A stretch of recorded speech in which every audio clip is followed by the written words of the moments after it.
నమస్కారం ఘంటారావానికి స్వాగతం. ముందుగా ప్రధానాంశాలు. స్టెల్లా షిప్ మూడో కంపార్ట్మెంట్లో పీడీఎస్ బియ్యం గుర్తించాం. 48 గంటల్లో వాటిని బయటకు తెస్తామన్న కలెక్టర్.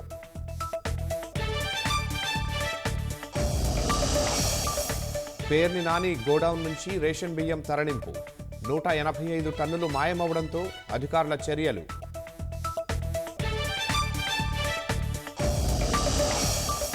ఎయిమ్స్ విద్యార్థులకు పట్టాలు ప్రదానం చేసిన ముర్ము గిరిజన ప్రాంతాల్లో వైద్య సేవలు అందించాలని హితవు.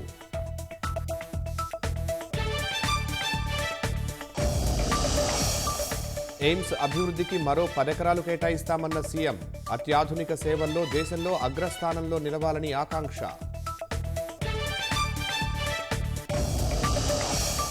2025 నుంచి ఎన్టీఏ ఉద్యోగ నియామక పరీక్షలు నిర్వహించదు.